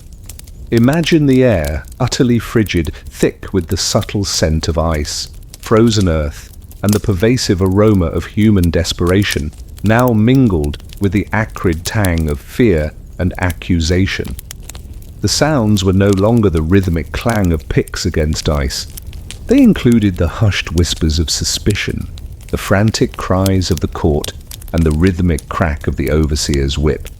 Frosted walls glimmered in the weak daylight, now reflecting not just cold, but the profound moral decay of a city under siege. As hunger and cold deepened, and the threat of starvation and freezing to death became an inescapable reality, the moral fabric of the community began to fray. The strictures of law and religion, once powerful deterrents, weakened under the immense pressure of primal need. For many, the choice became stark: steal or starve, steal or freeze. Listen to the hushed whispers of suspicion, traveling like wildfire through the town, as a family's meager stores of bread mysteriously diminished overnight, or a neighbor's carefully stacked pile of firewood visibly shrank. Hear the frantic cries of the court, their voices hoarse with cold and hunger, begging for mercy, their faces gaunt, their eyes wide with terror and profound shame. See the desperate figure, clutching a stolen loaf of black bread or a bundle of precious kindling, confronted by angry neighbors or grim-faced watchmen. Desperation blurs the line between survival and sin. A virtuous neighbor, a devout parishioner, a respected elder, any could be driven to desperation. The act of stealing, usually a grave sin, was transformed by the overwhelming hunger and cold into a desperate, primal act of survival. The thief was often not a professional criminal, but an ordinary person pushed beyond their limits, their moral compass warped by the relentless pangs of starvation and the insidious creep of hypothermia. By morning, someone's been caught with stolen bread or wood. The discovery of a theft, particularly of precious food or fuel, would ignite a furious collective outrage. The town, already teetering on the edge of chaos, saw such acts as a direct threat to its fragile order, a profound betrayal of communal trust. Vigilance would intensify, patrols would be organized, and suspicion would fester, turning neighbor against neighbor. The punishment for theft, especially of food or fuel, was severe in medieval times, reflecting the absolute value of sustenance and warmth. A public whipping, a fine mutilation, cutting off a hand, or even hanging. These were the brutal consequences. The shame was immense, not just for the individual, but for their entire family, marking them as criminals in a community already struggling to maintain its fragile cohesion. Desperation blurs the line between survival and sin. The thieves of bread and wood were a pervasive, fundamental reality in medieval Paris in winter, transforming a simple act of survival into a chilling symbol of famine's grip. It was a somber, immersive descent into the cold veins of a medieval city, charting the desperate struggle for survival where hunger and cold ruled, and the faint echo of distant bells tolled through the fog that rolled down the frozen river, an ominous soundtrack to its suffering, its very heart fighting a losing battle against profound moral decay. Frozen dead. As medieval Paris plunged into the lethal grip of winter, silencing markets and freezing mills, the relentless cold claimed lives with terrifying efficiency. Death, once an intimate, constant visitor, now became a pervasive, overwhelming presence, and even its final rites were defied by the elements. The frozen dead were a grim, horrifying reality. When the earth is too hard to dig, the bodies wait for spring, transforming communal mourning into a macabre vigil, a chilling testament to winter's brutal power and the profound indignity of death in a world utterly beyond human control. Imagine the air, utterly frigid, sharp and brutal, stealing your breath, thick with the subtle scent of ice, frozen earth, and the pervasive aroma of human despair, now mingled with the faint, unsettling tang of death. The sounds were no longer the mournful toll of church bells alone. They included the low moans of grieving families, the the rhythmic clang of picks against unyielding ground, and the profound, almost eerie silence of a city brought to a desperate halt. Distant church bells tolling endlessly over fields of graves seemed to echo the profound, widespread disaster. The winter months in medieval Paris were always a period of increased mortality, particularly for the very old, the very young, and the infirm. But in a brutal winter, when famine began to bite and the cold reached lethal extremes, death rates soared to catastrophic levels. Bodies, weakened by hunger and hypothermia, succumbed quickly, often in the quiet solitude of their homes. Listen to the low moans of grieving families, their voices hushed, their tears often frozen to their cheeks as they watched their loved ones succumb to the cold's insidious grip. Hear the rhythmic clang of picks against unyielding, frozen earth, a desperate, futile effort to break through the iron-hard ground. See the stiff, cold bodies, wrapped in their last meagre shrouds, laid out in corners of huts, awaiting a burial that could not come. When the earth is too hard to dig, the bodies wait for spring. The ground, frozen solid to a great depth, became an impenetrable shield. Shovels, picks, and even communal labor, however desperate, were often insufficient to break through the iron-hard earth. Burial, a sacred Christian rite, became impossible. The bodies, therefore, had to wait. They waited in homes, in unused corners, in sheds, sometimes even in the frozen churchyards themselves.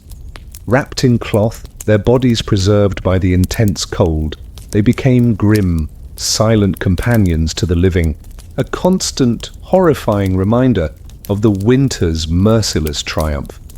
The pervasive chill which killed them, ironically, also preserved them. The psychological impact was immense.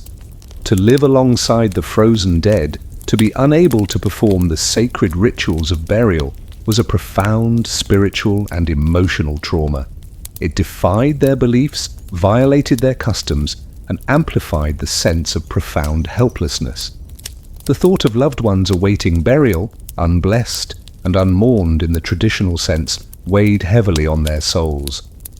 The priest, his face gaunt with fear and exhaustion, might offer blessings over the unburied, but his words often seemed futile against the brutal reality. The mournful toll of the bell, now slower, imbued with the weight of unburied dead, underscored the profound, widespread disaster. When the earth is too hard to dig, the bodies wait for spring.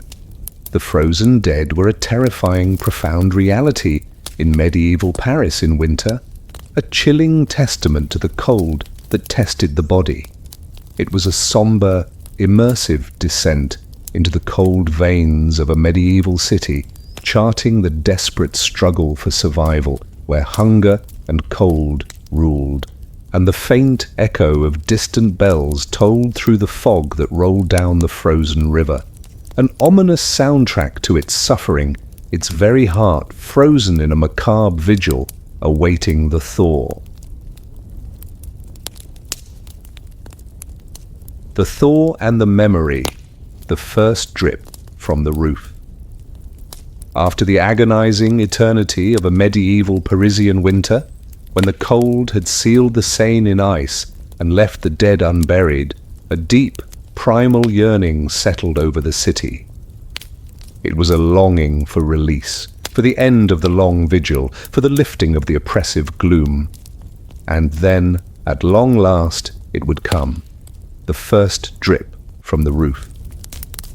A sound like music, the slow, patient melt of another survived winter, transforming the landscape of despair into a vibrant canvas of renewal. A profound act of faith and unwavering hope that celebrated the triumph of life over the long, harsh grip of winter. Imagine the air, crisp and clean, thick with the earthy scent of thawing soil, of melting snow, and the pervasive aroma of wood smoke mingled with the subtle tang of human presence, now permeated by a profound sense of relief. The sounds are no longer the mournful toll of church bells, They include the distant rhythmic drip of melting ice, the tentative chirping of returning birds, and the cautious murmur of villagers emerging from their homes. Pale dawn over frostbitten fields, now visibly softening, illuminates a world slowly, miraculously, coming back to life.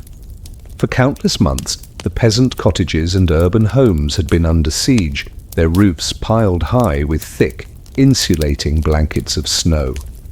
While this snow offered a degree of warmth, its immense weight threatened collapse, and its frozen presence was a constant reminder of winter's brutal dominion.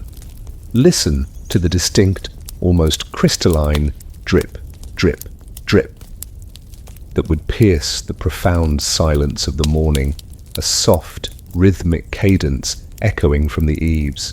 Hear the subtle groans and creaks as the thawing snow shifted on the roof, releasing its grip.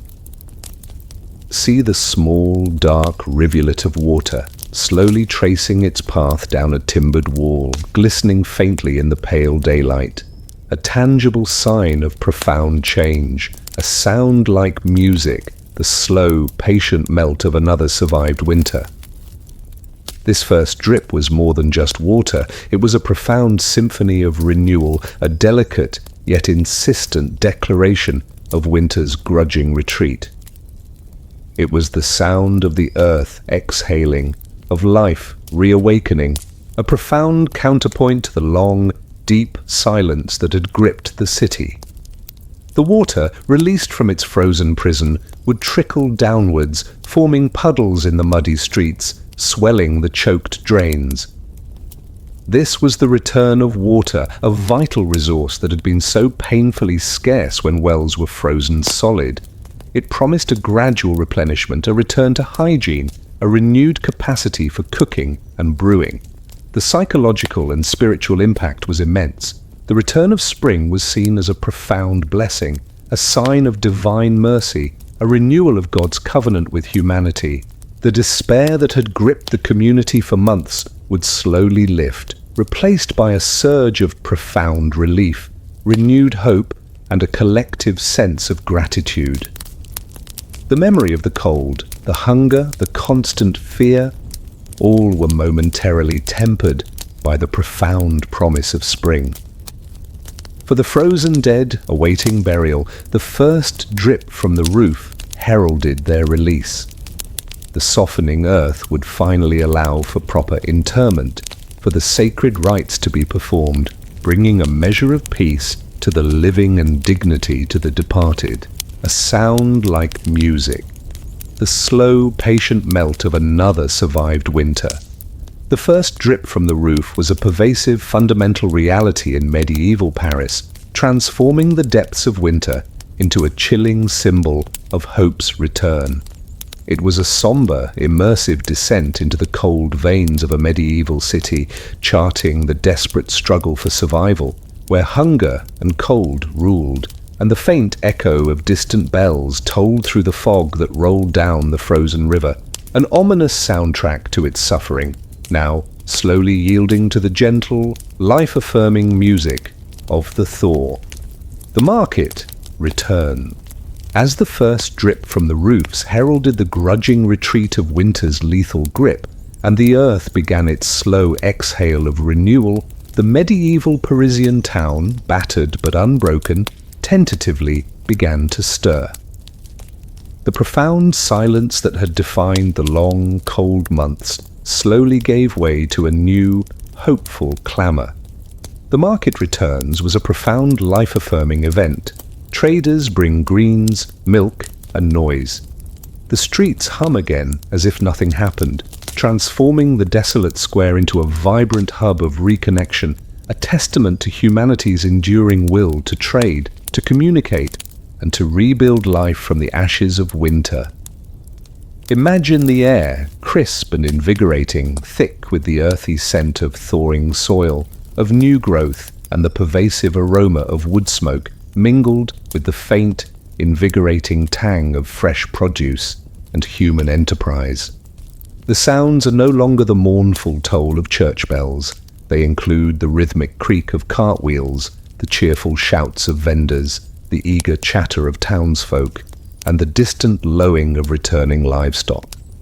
Pale daylight falling on abandoned fields, now visibly softening, illuminates a landscape of profound, unsettling stillness, yet also nascent hope, now bustling with renewed purpose. For countless months, the frozen market of Les Halles, and countless smaller markets, had stood deserted, its stalls empty, its paths buried under snow, a chilling testament to winter's devastation. Trade had frozen solid, its arteries choked by the relentless cold and the scarcity of goods. The absence of this vital hub had amplified the town's isolation and deepened its hunger. Listen to the rhythmic creak of wooden cart wheels, slowly but steadily rolling down the muddy paths, their approach heralded by the shouts of drivers and the eager murmurs of townsfolk. Hear the cheerful shouts of vendors, their voices raised in renewed enthusiasm, calling out their wares. See the market square, once desolate and silent, now slowly filling with activity. Makeshift stalls being erected, goods being displayed, people gathering in excited clusters. Traders bring greens, milk, and noise. The arrival of the first carts from distant, perhaps less affected countryside or the return of local farmers was a moment of immense relief and profound hope. They brought not just vital provisions, the first fresh greens, a precious source of vitamins, fresh milk, replenishing depleted stores, new cheese, new eggs, but also the psychological sustenance of reconnection. They brought news, gossip, and rumor from the outside world, breaking the long, isolating silence of winter. The goods themselves were a tangible promise of renewed abundance. Fresh produce, so long absent, offered a taste of spring. Milk, vital for children and the sick, flowed again. These were the physical manifestations of a world slowly reawakening, of trade routes slowly reopening, of the quiet economy of survival reasserting itself. The streets hum again as if nothing happened, the bustling clamour of Parisian life, the vibrant sounds of a thriving community slowly began to return. The shouts of merchants, the laughter of children, the endless hum of commerce, all were tentative at first, but with each passing day they grew stronger, louder, transforming the desolate square into a vibrant hub of renewed life. The psychological impact was immense. The return of the market was a powerful antidote to despair. It affirmed the power of communal life, the enduring human need for interaction, for exchange, for a semblance of normalcy. It transformed the landscape of scarcity into a canvas of potential, rekindling hope for a better future. Traders bring greens, milk, and noise. The streets hum again as if nothing happened. The market returns was a pervasive, fundamental reality in medieval Paris, transforming the depths of winter into a chilling symbol of hope's return. It was a somber, immersive descent into the cold veins of a medieval city, charting the desperate struggle for survival where hunger and cold ruled, and the faint echo of distant bells tolled through the fog that rolled down the frozen river, an ominous soundtrack to its suffering, now vibrant with the renewed clamour of life's profound and enduring resilience. The river moves again. As the first drip from the roofs heralded the grudging retreat of winter's lethal grip, and the return of the market brought new life to the town, the most profound sign of renewal resonated from the very heart of Paris. The river moves again was a joyous, life-affirming miracle. Ice shatters on the Seine like glass breaking. Barges drift once more beneath the bridges, transforming a silent, frozen monument into a vibrant, flowing artery, a profound act of nature's forgiveness that celebrated the triumph of life over the long, harsh grip of winter and reaffirmed the city's ancient bond with its most vital lifeline. Imagine the air, crisp and invigorating, thick with the earthy scent of thawing soil, of new growth, and the pervasive aroma of wood smoke mingled with the distinct, fresh tang of moving water. The sounds are no longer the mournful creak of frozen barges. They include the triumphant crash of breaking ice, the gentle lapping of currents, the shouts of boatmen, and the rhythmic splash of oars. Pale daylight falling on abandoned fields, now visibly softening, illuminates a river reborn, vibrant with renewed purpose. For countless months, the Seine, the lifeblood of medieval Paris, had lain utterly silent, locked solid under an immense sheet of ice. Its freezing had been a catastrophe, halting trade, cutting off supply lines, and deepening the isolation of the city. Its stillness had been an ominous, chilling symbol of winter's brutal power. Listen to the distinct, almost crystalline crack that would pierce the profound silence of the river, a sharp, sudden sound that seemed like laughter from the earth itself. Hear the subsequent groans and creaks as the immense ice sheet began to shift, to splinter, to slowly break apart. See the dark, flowing water, slowly but undeniably reappearing beneath the thawing surface, its currents regaining their ancient rhythmic murmur. Ice shatters on the Seine like glass breaking. The immense sheet of ice, which had seemed so unyielding, now yielded to the relentless, patient power of the thaw. Blocks of ice, large and small, would splinter and drift downstream, their movement a profound declaration of the river's reawakening. The massive roar and crash as large sections broke apart was a symphony of natural liberation, a triumphant counterpoint to the long, oppressive silence. Barges drift once more beneath the bridges. The river, now flowing freely again, transformed its silent frozen surface into a navigable pathway. The barges, which had been frozen midstream or locked in port for months, could now be untethered, their sails hoisted, their oars manned. They would drift once more beneath the ancient stone bridges, carrying vital goods, reconnecting Paris to the wider world, heralding the return of trade and communication. The psychological and spiritual impact was immense. The river moving again was seen as a profound blessing, a sign of nature's forgiveness, a renewal of God's covenant with the city. The despair that had gripped the community for months would slowly lift, replaced by a surge of profound relief, renewed hope, and a collective sense of gratitude. The memory of the cold, the hunger, the constant fear, all were momentarily tempered by the profound promise of spring. Ice shatters on the Seine like glass breaking, barges drift once more beneath the bridges. The river moves again was a pervasive, fundamental reality in medieval Paris, transforming the depths of winter into a chilling symbol of hope's return.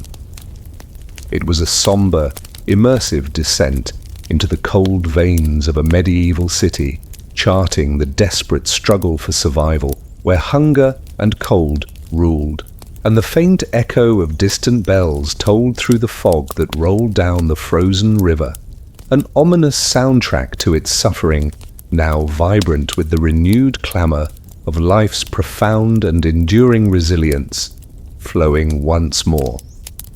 The city breathes. As the Seine's ice shattered and its waters flowed anew and the market's vibrant clamor returned, a profound transformation occurred not just in the landscape, but in the very soul of medieval Paris. The city breathes again.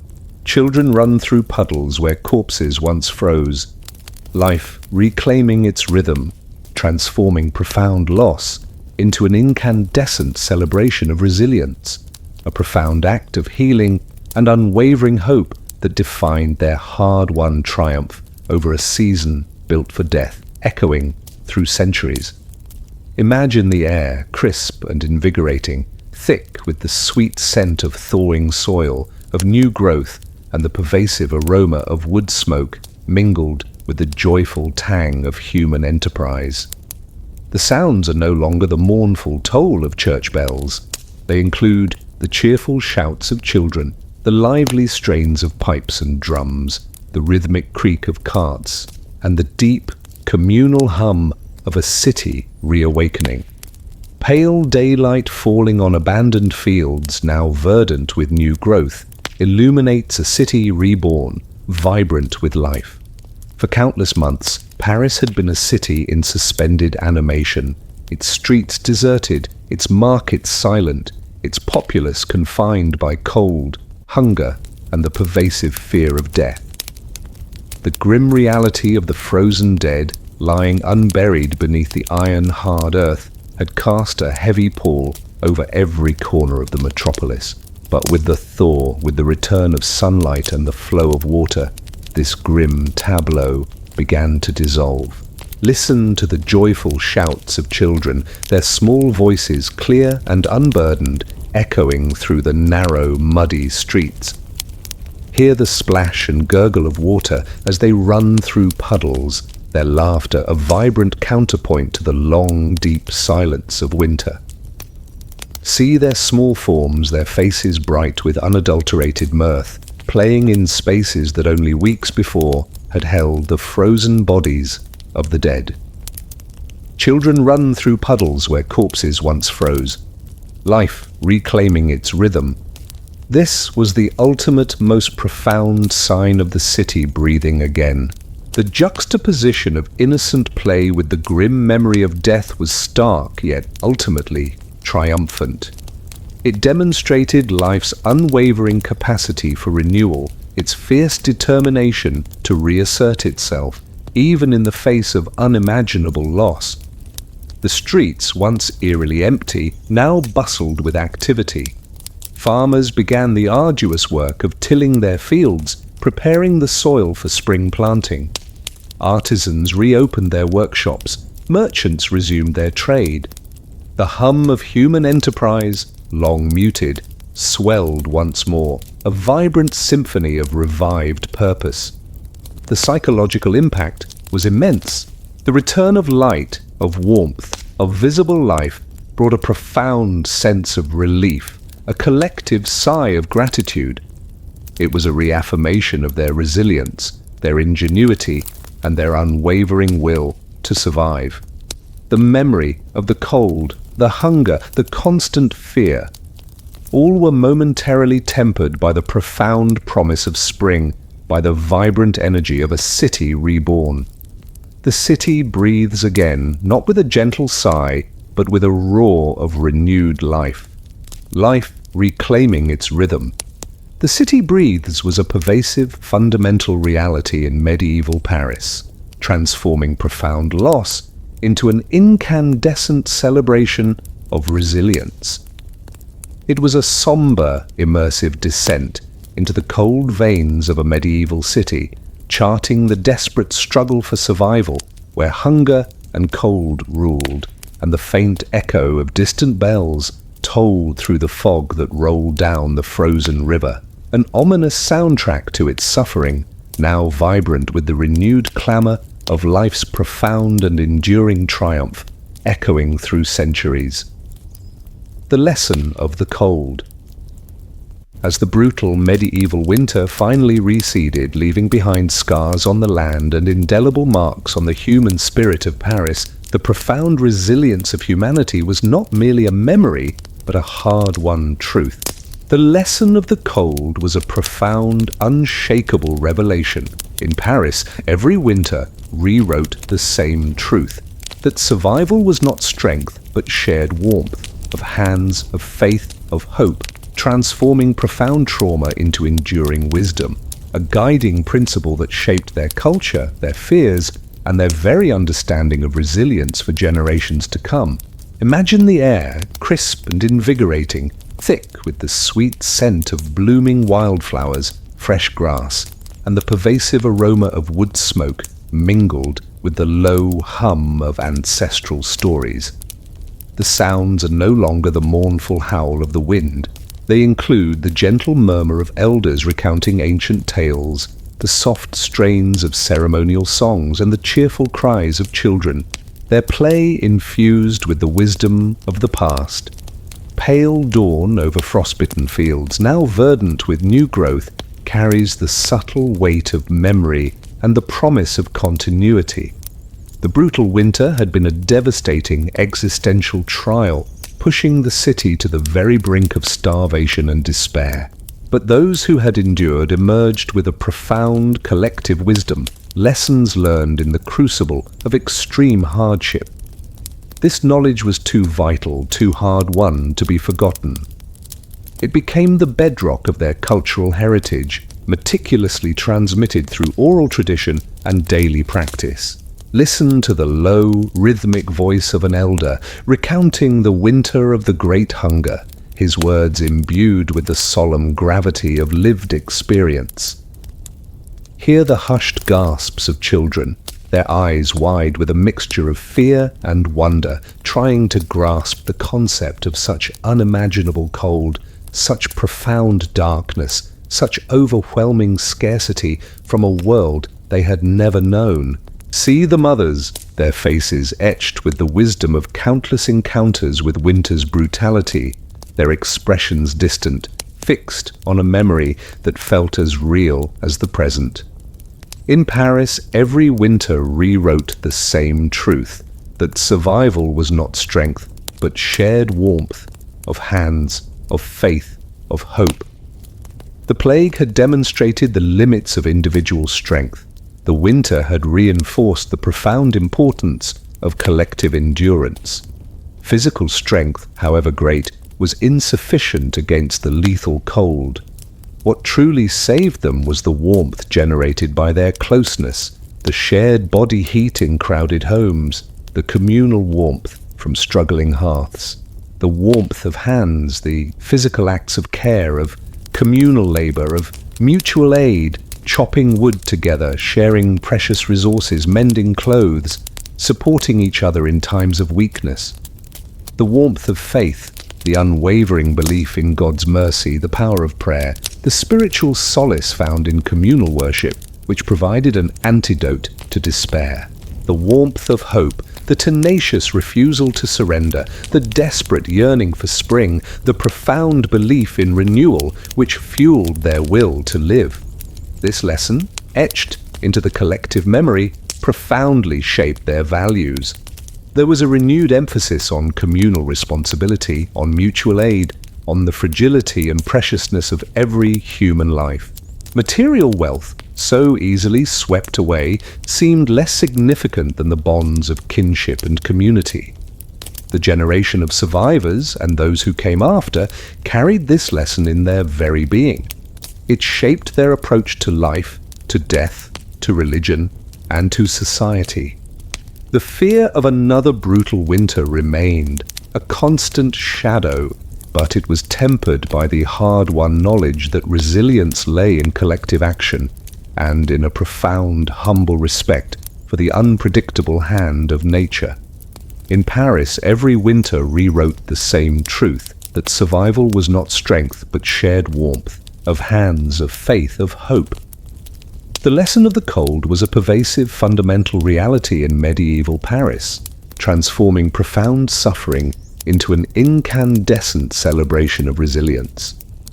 It was a somber, immersive descent into the cold veins of a medieval city, charting the desperate struggle for survival, where hunger and cold ruled, and the faint echo of distant bells tolled through the fog that rolled down the frozen river, an ominous soundtrack to its suffering, now vibrant with the renewed clamor of life's profound and enduring triumph, an eternal testament to shared warmth.